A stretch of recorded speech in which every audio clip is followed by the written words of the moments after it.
19h10 sur Chaîne Inter. Bonsoir à toutes et à tous. C'est toujours avec un immense plaisir que je vous retrouve sur Chaîne Inter, ensemble jusqu'à 20h pour le Carrefour de Chaîne Inter, l'émission qui vous informe de tout, presque de tout ce qui se passe auprès de chez vous et dans le monde. Alors ce soir, il est question notamment de la campagne nationale de sensibilisation pour la petite enfance. On s'arrêtera bien évidemment sur l'objectif de cette campagne nationale, les activités programmées, les cibles, le rôle de la sensibilisation dans la réussite du développement de la petite enfance, les stratégies mises en place dans les domaines de la santé, de l'éducation, de la nutrition et de la protection sociale. On en parle ce soir avec vous, Fadela Caillou, responsable du programme pour le développement humain. Bonsoir et merci d'être là. Bonsoir, madame. Avec nous également Aziz Kaïchou, directeur général de la Fondation marocaine pour la promotion de l'enseignement. Merci d'avoir fait le déplacement préscolaire, je précise. Merci pour l'invitation. Et puis Leïla El-Ammari, responsable du programme national de nutrition, direction de la population au ministère de la Santé. Merci d'avoir répondu à notre invitation. Merci à vous pour l'invitation. Alors, j'aimerais, dans un premier temps, que l'on fasse un tour de table pour recueillir vos avis concernant l'importance de cette campagne. Et je commence par vous, M. Aziz. Merci. La campagne de sensibilisation est extrêmement importante, surtout en ce moment dans notre pays, parce qu'elle est en train de mettre un peu le curseur sur la base du développement d'un pays qui est la petite enfance. Et cette campagne également touche plusieurs aspects. Elle touche la santé de la mère et de l'enfant, elle touche la nutrition de l'enfant et de la mère, et elle touche également le préscolaire. Et donc ces éléments-là constituent la base de tout développement social d'une manière générale. Madame Fadela? Oui, bonsoir. Donc peut-être pour revenir sur la dimension du développement économique et son lien avec ce qu'on appelle le capital humain. Donc déjà, le capital humain, c'est quoi? Le capital humain, c'est un terme qu'on utilise pour désigner un ensemble de compétences, de connaissances, l'état nutritionnel, l'état sanitaire de chaque individu qui compose une économie et une société. Et pourquoi le capital humain est important pour le développement économique? En réalité, nous, au groupe La Banque mondiale, nous avons fait des études assez approfondies qui montrent que plus un pays se développe, plus le rôle du capital humain dans ce développement est important. Et on a même pu chiffrer la contribution du capital humain dans le développement économique et dans la richesse des nations. Et dans un rapport relativement récent, nous avons estimé que dans les pays développés, cette contribution est de l'ordre de 70%. Alors que dans les pays à faible revenu, le capital humain, donc le capital de chaque individu, ne contribue à hauteur de 40% de la richesse des individus. Au Maroc, les estimations que nous avons faites, c'est que le capital humain contribue à environ 41% de la richesse des individus, ce qui est une proportion très faible par rapport à des pays à revenus similaires. Donc, encore une fois, pour mettre l'accent sur l'importance du développement du capital humain, et nous pourrons revenir sur pourquoi le développement de la petite enfance est vraiment la base du développement de ce capital humain et donc la base du développement économique et sociétal d'un pays. Leïla El-Ammari? Oui, donc peut-être l'objectif de cette campagne, c'est de mettre en exergue l'importance de la petite enfance pour le développement humain. Et juste pour faire le lien entre la santé, la nutrition et le développement de la petite enfance, selon les agences des Nations Unies, notamment l'OMS, l'UNICEF, à l'âge de 3 ans, le cerveau du bébé est formé à plus de 80%. Et chaque repas contribue au développement cérébral de l'enfant. Aussi, la nutrition est ou bien la promotion de la nutrition est parmi les interventions clés pour atteindre les objectifs du développement humain qui sont liés et durables, qui sont liés à l'éducation, à la santé maternelle et infantile et à l'environnement et à l'économie de pays. Donc l'objectif de cette campagne justement c'est de mettre en exergue l'importance de cette période, de cette étape cruciale pour le développement humain. Justement, on parle de la petite enfance, mais on n'a pas encore défini qu'est-ce que c'est que la petite enfance. Alors, Aziz, la petite enfance est déjà définie par un certain nombre de standards internationaux. C'est la période de 0 à 8 ans. C'est ce qui est convenu. Mais en fait, comme l'a dit notre collègue Fadela, c'est que les études ont également démontré là où il faut vraiment travailler. Lorsqu'on parle de la santé, par exemple, et des nutritions, en fait, ça démarre avant la naissance du bébé. C'est même parfois avant la conception. Donc, il y a des précautions à prendre par la maman pour un certain nombre de choses, de santé. D'où l'importance justement de la prise en charge prénatale. Tout à fait, exactement. Tout est important en fait. Parce que lorsqu'on parle de l'enfant, c'est vraiment un écosystème qui tourne autour de l'enfant. Il y a la maman d'abord, il y a également tout l'environnement, il y a ensuite chaque jour de la vie de cet enfant, c'est important. Il faut le nourrir, il faut le soigner, il faut des aspects psychologiques à prendre en compte, il y a des aspects sociologiques, il y a également après l'éducation, quel type d'éducation, qu'est-ce qu'il faut faire par rapport à cette éducation, etc. Donc, il y a vraiment, mais ce qui est important, c'est de dire que c'est une phase qui est très sensible. En fait, peut-être qu'on considérait que c'était sensible pour l'individu lui-même, mais aujourd'hui, ce qu'on est en train de montrer, de démontrer, que c'est important pour la société. Donc, chaque individu compte. Si un individu est écarté de développement, ça veut dire que finalement, c'est tout le pays qui va payer le prix quelque part. Parce que cet enfant, aujourd'hui, dans 20 ans, c'est un adulte. Et s'il n'est pas correctement inscrit, s'il n'arrive pas à s'insérer dans la machine sociale globale pour être productif, pour être un élément, un acteur positif, il va être un acteur négatif et par conséquent, il y a certainement quelqu'un qui va payer la facture. C'est pour cela que l'importance de l'enfant dépasse l'enfant en fait. C'est vraiment toutes ces questions de pays. Donc, M. Aziz disait que la petite enfance est une étape initiale de la vie. Pourquoi justement investir dans cette étape? Mais peut-être, je voudrais souligner un fait important qui a déjà été évoqué. Donc, pour chaque parent ou membre de communauté, c'était toujours l'intuition que cette étape de la petite enfance est importante. On voit comme les enfants se développent rapidement, l'acquisition du langage, on voit des enfants qui apprennent plusieurs langues avec une facilité extrême, donc l'intuition était là. Mais ce qui est absolument fascinant dans ce qui s'est passé dans les récentes années, c'est que la médecine a fait énormément d'avancées en termes de compréhension de la neurobiologie. Donc on a pu, avec les nouveaux équipements médicaux, analyser précisément comment le cerveau des enfants se construit et se transforme. Et ce dont on s'est aperçu, c'est que le développement cérébral d'un enfant se produit à une vitesse entre cette période charnière de 0, disons, à 6 ans, 8 ans, etc., une vitesse phénoménale. Donc c'est vraiment cette décision d'investir dans la petite enfance, elle se base, et ça c'est vraiment important de le comprendre, elle se base sur ces recherches scientifiques, des études. Voilà. Et à la base, ce sont des recherches vraiment scientifiques médicales qui ont permis d'asseoir ce rationnel, cette nécessité d'investir dans la petite enfance. Donc après, il y a eu plusieurs programmes qui se sont mis en place dans certains pays du monde. Un nombre important de pays a commencé à investir dans la petite enfance et on a pu effectivement au moyen de techniques économiques assez rigoureuses, évaluer quel était le retour sur investissement de la petite enfance.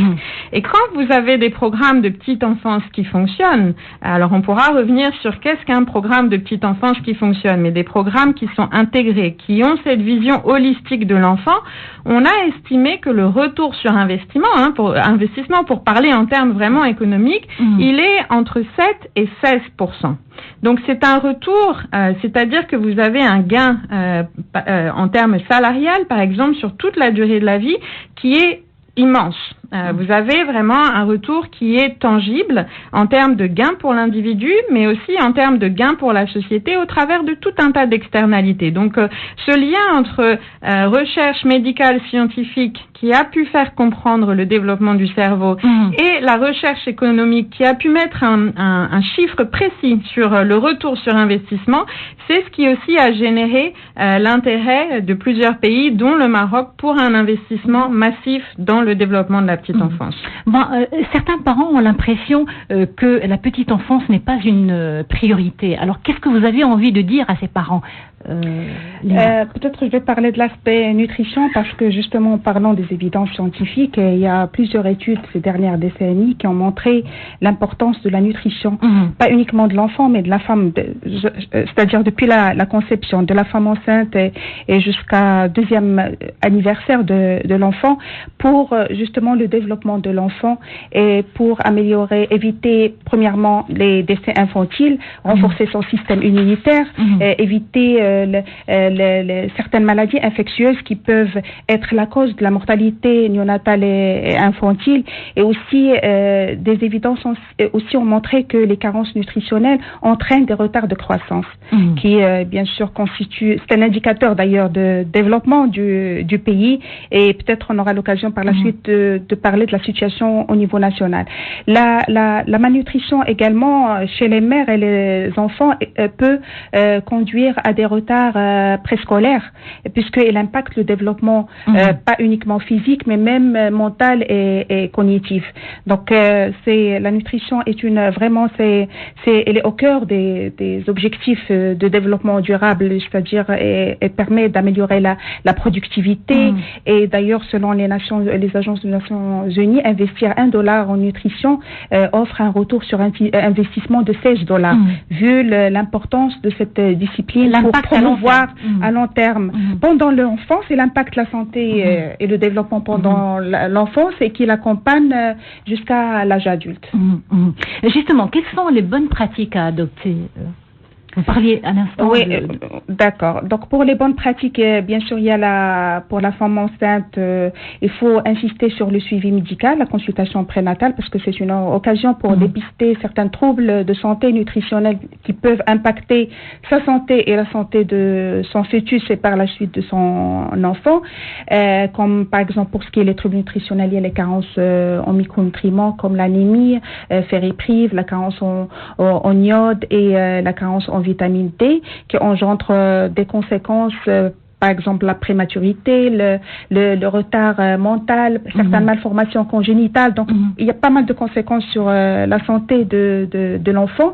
Et il faut aussi conseiller les mamans pour adopter de bonnes pratiques nutritionnelles, essayer de diversifier des aliments, consommer des aliments qui sont riches en protéines. Durant la grossesse? Durant la grossesse, oui. Riches en fibres, en micronutriments, parce que les micronutriments, vitamines et sels minéraux renforcent le système immunitaire et permet d'éviter pas mal de problèmes de santé. Pour l'enfant, après bien sûr l'accouchement, il faut insister sur la mise au sein précoce et pour l'allaitement maternel exclusif, parce que les évidences scientifiques, toujours, on revient des recherches et des évidences scientifiques ont montré le lien entre l'allaitement maternel, lorsqu'il est exclusif, et l'amélioration du quotient intellectuel. Donc, et bien sûr, ça impacte tout ce qui est éducation, rendement scolaire et capacité d'apprentissage et par la suite capacité de travailler, d'être productif et de contribuer au développement du pays. Donc, il y a l'allaitement maternel, il y a également une bonne diversification alimentaire à partir du 6e mois. Donc, il faut introduire progressivement des aliments de complément, des fruits, des légumes, des aliments qui sont riches en protéines, qui sont les viandes, les poissons, etc. Équilibrée. Donc il y a pas mal de supports qui ont été produits par le ministère de la Santé, aussi dans le cadre de l'initiative nationale de développement humain, justement pour orienter les parents vers les bonnes pratiques nutritionnelles. Alors vous le disiez tous, le développement de la petite enfance exige une stratégie intégrée de manière coordonnée et efficace dans les domaines de l'éducation, de la santé, de la nutrition. Alors, qu'en est-il justement de l'éducation? L'éducation, évidemment, c'est également un socle très important dans la vie de l'enfant. Et surtout, si on veut parler de préscolaire, ça se situe la tranche d'âge de 4 ans à 6 ans. Et donc, si on prend en compte l'ensemble des éléments scientifiques, pendant cette phase également, c'est très important de travailler sur plusieurs registres par rapport à l'enfant. Sur sa sociabilisation d'abord, sur sa psychomotricité, sur sa préparation cognitive pour les apprentissages par la suite. C'est là, par exemple, c'est pendant cette phase où un enfant se prépare pour tout ce qui est langue, en dehors de la langue maternelle, avec laquelle il arrive de son environnement familial. C'est également pendant cette phase-là où on prépare l'enfant à un certain nombre d'éléments d'ordre mathématique, des concepts, des éléments de géométrie, des éléments d'espace, de temps, de repérage également par rapport aux saisons, par rapport au jour, par rapport à la nuit, par rapport à tous ces éléments. Il y a 11 registres en fait identifiés scientifiquement qui nous permettent de travailler avec l'enfant de manière très structurée, ordonnée dans le temps, parce que c'est un travail cumulatif. On n'injecte pas une information d'un seul coup, mais on prépare l'enfant progressivement durant toute la période pédagogique qui dure généralement 2 mois, sur une thématique, par exemple, si on prend la notion de la famille comme thématique générale, mais derrière on travaille avec des activités ludiques, basées sur du jeu avec les enfants, pour qu'on puisse leur passer beaucoup de messages, beaucoup de choses. Par exemple, à titre d'exemple, la notion de travail en équipe, de travailler avec une logique de projet, on l'inculque aux enfants à l'âge de 4 ans. Parce que les enfants ne sont pas individualistes d'une manière naturelle. Et généralement, les enfants à cet âge-là, ils ont tendance à travailler avec les autres. La notion du partage. La notion du partage, la notion de prendre, de donner, de travailler d'une manière collaborative, c'est vraiment ce qui est natif chez l'enfant. Et juste pour se projeter un peu dans le temps, si un enfant apprend à l'âge de 4 ans à travailler en groupe, ça lui permettra après dans une entreprise, en âge adulte, de s'intégrer facilement. De s'intégrer correctement, facilement. Ça veut dire qu'il aura tendance, d'une manière très très simple, à travailler avec d'autres collègues, à collaborer, à partager, à faire avancer l'ensemble du projet de l'entreprise. Et ça se fait d'une manière très très ludique avec les enfants. Par exemple, pour faire une pièce théâtrale, c'est 4 ou 5 enfants qui jouent entre eux pendant 1 mois pour jouer en fin de compte une pièce théâtrale, mais chacun a son rôle. Et c'est également à cet âge-là où on inculque aux enfants la notion des règles pour la vie collective. Parce que c'est en jouant où les enfants apprennent des règles. J'ai mon droit, l'autre également il a son droit, j'ai mon tour, l'autre également il a son tour, etc. C'est des petits éléments qui font que c'est l'ensemble, lorsque c'est fait d'une manière correcte, structurée, ça permet d'atteindre le résultat. Et c'est pour cela qu'on revient également aux études internationales qui ont démontré que ce n'est pas n'importe quel préscolaire. C'est vraiment quelque chose de structuré, quelque chose de professionnel. Et donc c'est pour Mais cela justement, pour atteindre ces résultats, à qui incombe la responsabilité ? En fait, si je pars du préscolaire qui est mon domaine, c'est une responsabilité naturellement qui est partagée par plusieurs acteurs. Mais il reste que dans notre pays, nous avons fait un choix. Nous avons aujourd'hui une vision stratégique de l'éducation, 2015-2030, et qui a défini le rôle de chaque acteur au niveau du secteur. Il y a une loi cadre également par rapport à l'éducation qui a été votée il y a quelques semaines au Parlement. Et donc aujourd'hui, c'est le ministère de l'Éducation nationale qui est la tutelle de tout le secteur d'éducation. Est-ce qu'on a des professionnels de la petite enfance ? Alors la petite enfance c'est vague. Je vais répondre par rapport au préscolaire. Pour le préscolaire, aujourd'hui, il y a un programme national de développement du préscolaire de 2018 à 2028, dans lequel l'INDH s'inscrit avec un programme dédié pour le rural. Donc, il y a un programme national sur 10 ans, mais un programme de 5 ans qui est piloté par l'INDH, et il y a des comités de coordination avec le ministère, entre l'INDH et le ministère, etc. Et tout le travail de l'INDH, il est basé sur des professionnels du secteur. Ils ont signé des contrats avec des acteurs qui ont quelques années d'expérience dans nos préscolaires, qui savent comment faire sur le plan pédagogique, sur le plan ressources humaines, sur le plan supervision, sur le plan outils de travail, etc. Voilà. D'accord. Madame Fadela, vous souhaitez réagir ? J'avais souhaité réagir aussi aux propos antérieurs de mon collègue Monsieur Aziz, qui a bien expliqué l'importance donc du préscolaire pour l'apprentissage ultérieur. Je voulais revenir aussi sur le fait que la stimulation et l'apprentissage ne commencent pas à 3 ans ou 4 ans. En fait, la stimulation et l'apprentissage commencent dès la naissance. Et ça, c'est très important, notamment pour les parents. D'où le rôle important des parents. Exactement. Donc, pour les parents, les communautés, les personnes qui gardent les enfants, de comprendre que ces enfants, à peine nés, commencent déjà à apprendre. Et ils ont besoin d'être stimulés. Ils ont besoin qu'on engage avec eux, qu'on interagisse avec eux. Et la qualité de ces interactions va vraiment déterminer leur faculté future d'apprentissage. Donc, pour les gens, comme vous nous avez posé la question, qui hésitent, qui pensent que investir dans la petite enfance, c'est peut-être pas la priorité. Ce que nous, professionnels de la petite enfance et du développement social et économique, on voudrait leur répondre, c'est que, en réalité, c'est la priorité numéro 1. C'est la base de tout. Et si vous voulez construire une grande forêt, vous aurez besoin d'arbres solides, d'arbres qui ont des troncs, qui ont un volume adéquat, pas des arbres tout frêles, qui n'ont pas eu la chance de se développer pendant la petite enfance et qui finissent par grandir en étant vraiment atrophiés. Donc ça c'est vraiment très important. Oui, Madame oui, dans Anne-Marie, le même ordre d'idées, je vais parler du domaine santé. D'ailleurs, depuis les années 70, les instances internationales ont pris conscience de l'importance de la participation communautaire et de l'intersectorialité pour la promotion de la santé et la nutrition. Parce que santé et nutrition et développement aussi de la petite enfance, c'est pas une affaire d'un département ou bien d'une personne, mais c'est l'affaire de tous.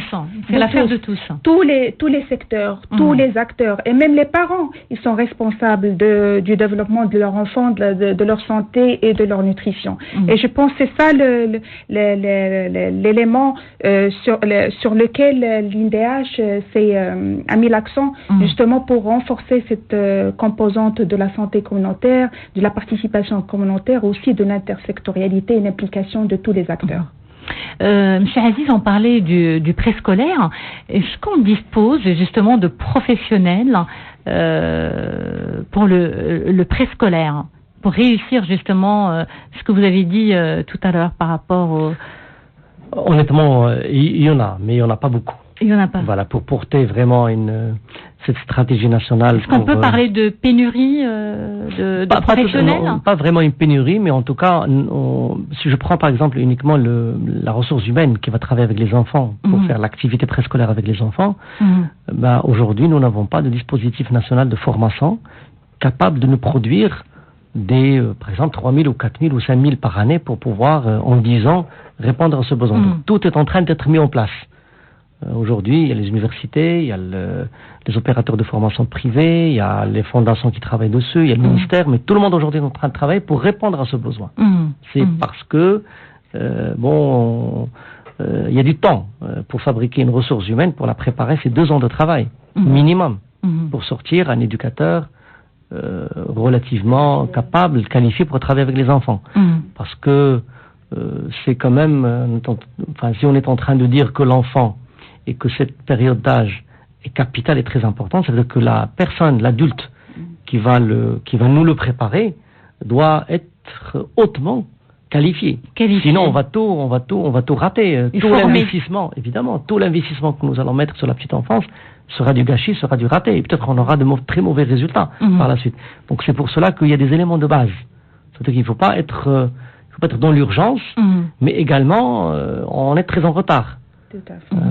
Comme on a discuté avant l'émission, on est en retard par rapport à notre pays, par rapport à notre ambition, mais également par rapport à nos capacités, nos possibilités. La preuve, c'est qu'aujourd'hui, la lettre royale qui a été élue au moment des assises de développement humain organisées en septembre dernier, à plusieurs reprises, Sa Majesté, dans sa lettre royale, a cité que c'est vraiment très très très important, c'est une priorité primordiale de travailler aujourd'hui sur les enfants, parce que c'est l'avenir qui est en jeu. C'est pas le présent. Les enfants aujourd'hui qui sont en train de naître en 2019, c'est en 2040 qu'ils auront peut-être à peu près 20 ans.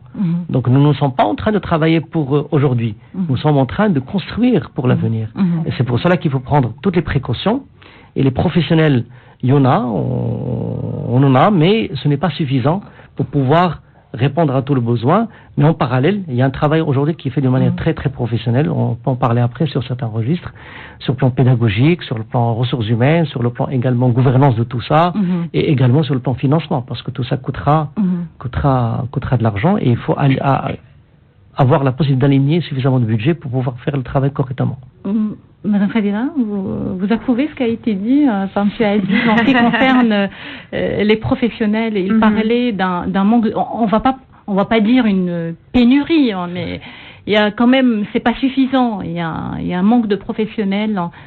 Il faut investir là-dessus. Absolument. Donc c'est important. Comme il a été mentionné, il y a une vision très ambitieuse qui a été posée pour le secteur du préscolaire.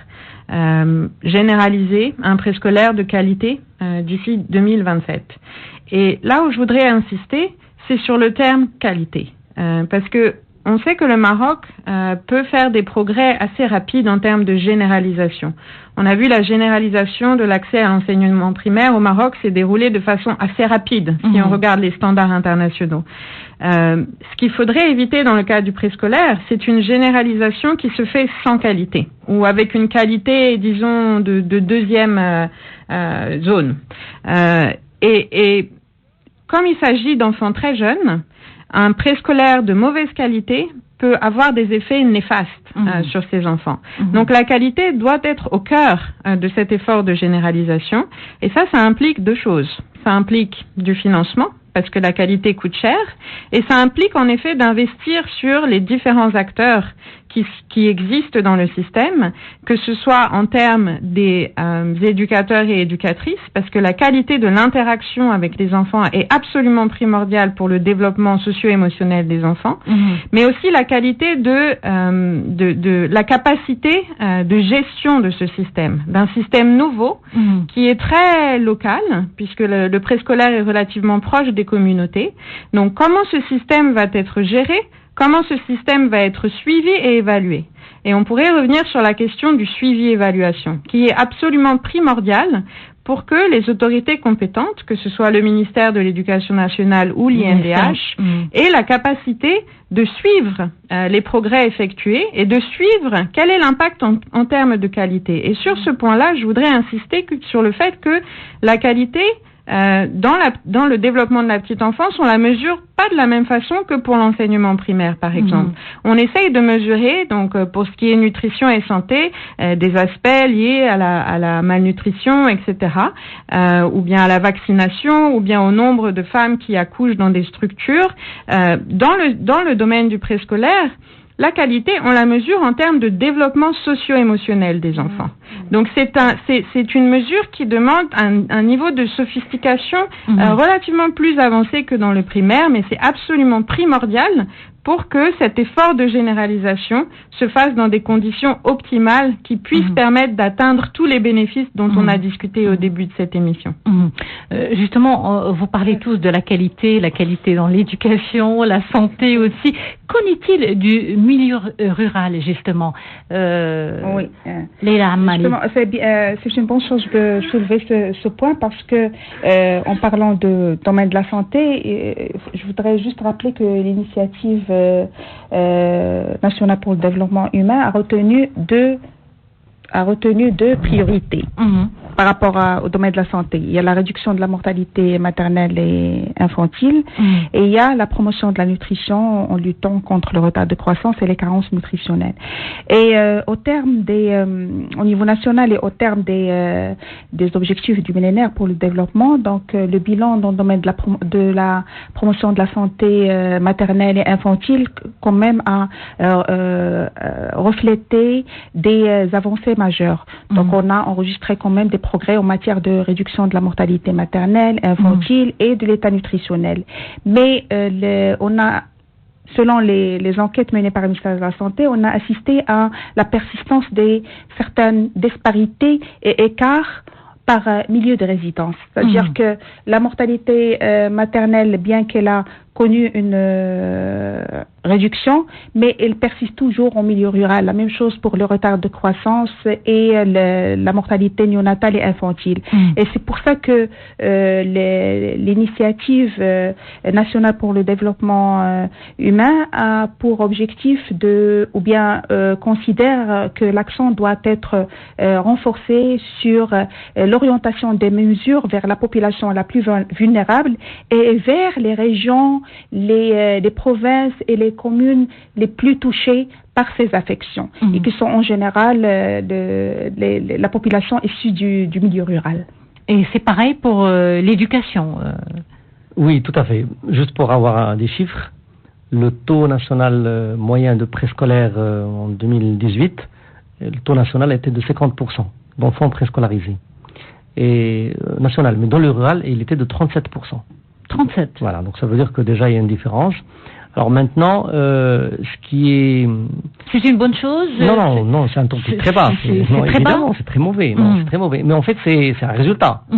C'est un résultat parce que jusqu'à 2018, l'offre préscolaire était principalement privée. Ça veut dire que ce sont les familles qui payent la préscolarisation de leurs enfants.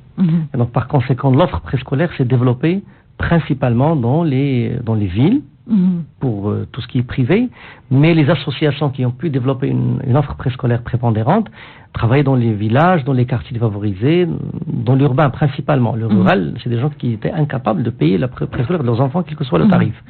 Donc c'est pour cela que la stratégie publique aujourd'hui, c'est premièrement de travailler sur les quartiers défavorisés pour élargir l'offre préscolaire dans les différentes écoles primaires, mais également c'est là où l'INDH intervient, à travers un programme de développement du préscolaire dans le rural, à travers la création de 10 000 unités préscolaires de 2019 à 2023 dans le rural. Vraiment, dans les droits.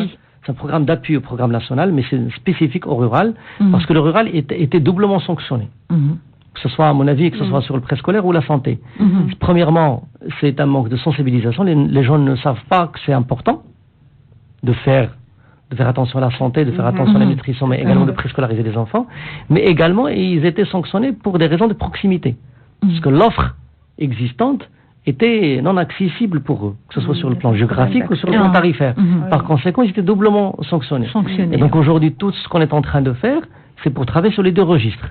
Le premier, c'est vraiment faire arriver la sensibilisation vraiment à ces populations-là, pour leur expliquer que c'est important. Parce que ce qu'on est en train de dire aujourd'hui, au niveau des villes, il faut que ça arrive là où ça ne fonctionne pas.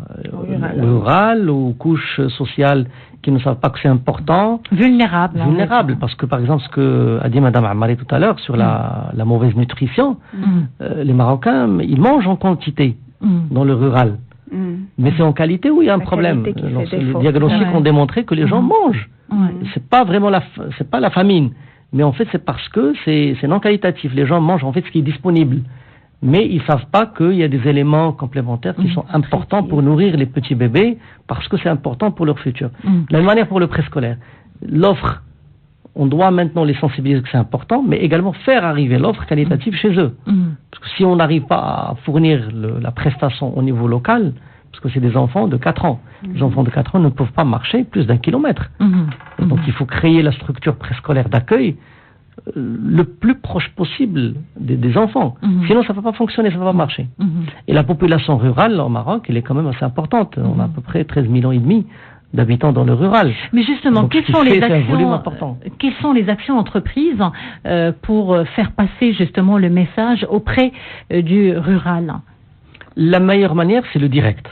En tout cas pour le préscolaire, on ne peut pas faire à distance. C'est pas à travers. C'est pas vraiment. Il faut arriver. Donc c'est pour cela que les structures d'accueil sont créées dans les droits. Nous avons créé dans le cadre de l'INDH cette année, qui ont ouvert jusqu'à fin septembre 1200 unités dans 1200 droits. Les éducatrices que nous avons employées, c'est des éducatrices issues des droits eux-mêmes ou des droits avoisinants.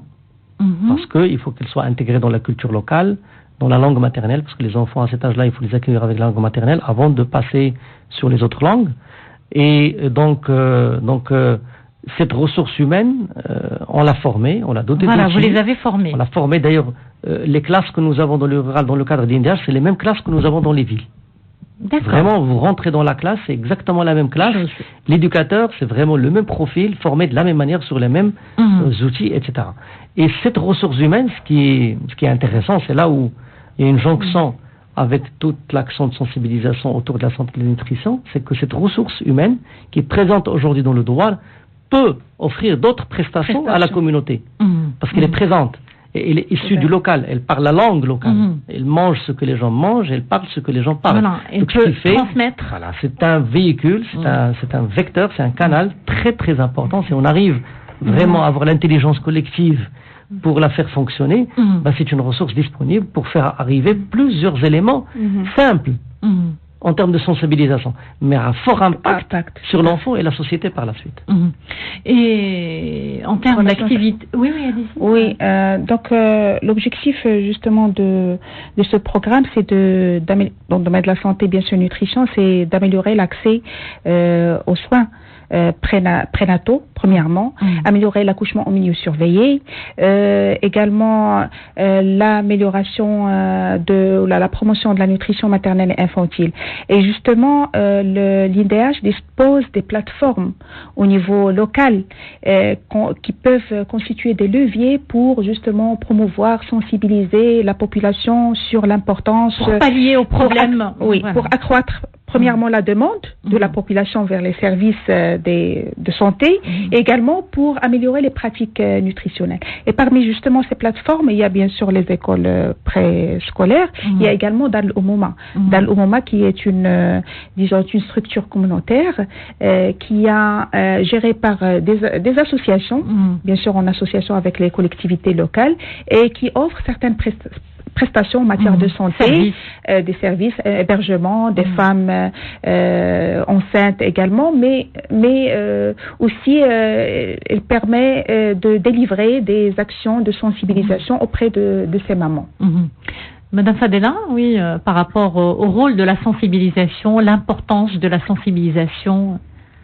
Oui, donc mes collègues ont donné quelques exemples sur le fait que la sensibilisation est clé pour, disons, générer des changements de comportement qui seraient plus propices au développement de cette petite enfance. Et au Maroc, clairement, on n'est pas dans un pays, disons, à revenus extrêmement faibles, où il s'agit vraiment de avoir la disponibilité de nourriture ou des choses comme ça. Donc, il s'agit vraiment de cibler des actions qui pourront permettre à la fois de combler les gaps, les lacunes en termes d'offres. Donc, par exemple, lorsqu'il n'y a pas d'unité de préscolaire à courte distance, ou bien lorsque les services de soins ne sont pas sont trop éloignés, là il y a clairement un problème d'offre. Mais il s'agit aussi, et c'est en ce sens-là que l'INDH travaille, de stimuler la demande pour ces services. Et ce qu'on sait des pays qui ont réussi, par exemple, à réduire le taux de malnutrition chronique, le Pérou a divisé par 2 son taux de malnutrition chronique en 7 ans.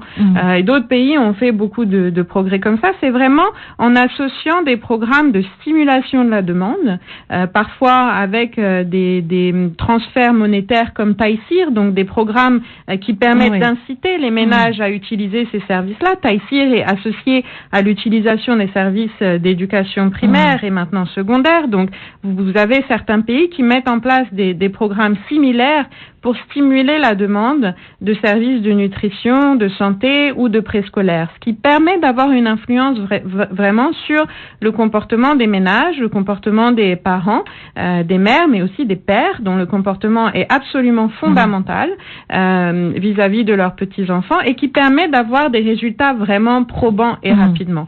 Donc ça, c'est une option que le Maroc pourrait évidemment considérer. Alors, le changement des comportements, c'est quelque chose de très important? Oui, naturellement, parce que nous sommes aujourd'hui, effectivement, il y a toute cette sensibilisation autour de la petite enfance, mais en fait, c'est un point de départ. C'est l'objectif, on va dire, principal de cette... Il y a la campagne aujourd'hui qui dure, je pense, 2 semaines, mais en fait, je pense que c'est un point de départ. C'est pas un point c'est pas un point final. Et il faut vraiment aujourd'hui s'inscrire d'une manière globale dans une logique de sensibilisation continue jusqu'à ce qu'on arrive à atteindre les objectifs qui sont tracés. Si on prend par exemple le préscolaire, aujourd'hui il y a effectivement la généralisation donc il faut atteindre, mais comme l'a dit Madame Fadela, une généralisation de qualité. La qualité donc vraiment on arrive à identifier aujourd'hui les entrants pour avoir une bonne qualité, donc maintenant il faut veiller à ce que ces entrants soient réalisés et soient maintenus dans le temps. Il ne faut pas s'essouffler, c'est un travail qui est continu. Lorsqu'on parle de la ressource humaine, par exemple les éducateurs et éducatrices, c'est des humains. De longue haleine. Donc voilà, de longue haleine. Il faut être toujours là, présent pour eux, derrière eux, pour pouvoir les accompagner, pour qu'ils améliorent d'une manière continue leur travail avec les enfants. Sinon, un jour, ça ne va pas être correct et on va rater. C'est vraiment un travail, c'est un standard qu'il faut atteindre, d'accord ? Et puis, il faut maintenir dans le temps et être à l'écoute de tout ce qui se passe au niveau international, parce que il y a des études surtout maintenant, ça s'accélère de plus en plus. Il y a des études qui sortent, il y a des apprentissages que nous allons faire nous-mêmes au niveau national, etc. Et puis, ce qui est également important, c'est le dispositif d'évaluation d'impact qui sera mis en place.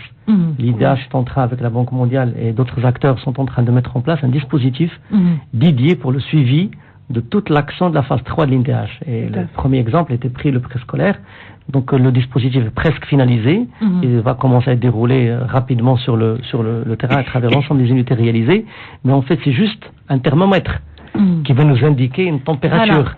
Et puis donc tout le travail derrière pour pouvoir améliorer et stabiliser la qualité dans le temps et partout dans le pays. C'est un petit peu ça le défi et le challenge auquel nous sommes amenés à s'atteler pour travailler. Alors, quelles sont justement vos attentes de cette campagne en tant que partenaire, Leila Malé? Les attentes, c'est justement avoir cette mobilisation des différents acteurs, y compris les médias, qui peut jouer un rôle très important justement pour participer au changement du comportement, justement, également faire connaître à la population l'importance de la petite enfance et le rôle que peut jouer les parents, la famille, pour développer cette étape cruciale et pour justement participer au développement du pays. Madame Fadela? Donc, nous, la Banque mondiale, nous sommes un partenaire technique de l'INDH 3 et du gouvernement marocain plus généralement. L'INDH 3, c'est un programme très intéressant parce que c'est un programme qui s'est renouvelé. Après 10 ans de mise en œuvre, il y a eu un effort de regarder ce qui a été fait et ce qui devait changer.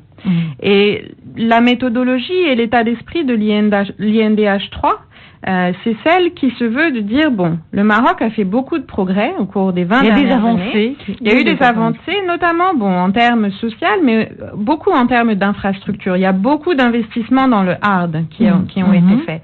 Et il faut replacer l'humain au cœur du modèle de développement du Maroc. Et ça, c'est quelque chose, disons, une philosophie à laquelle la Banque mondiale croit beaucoup.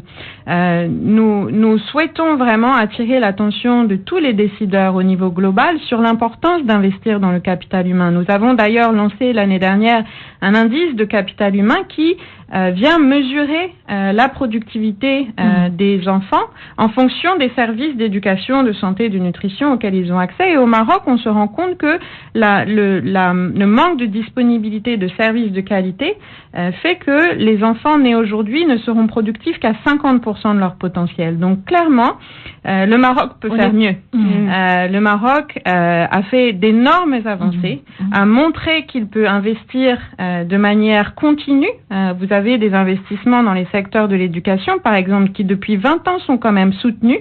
Le Maroc peut le faire.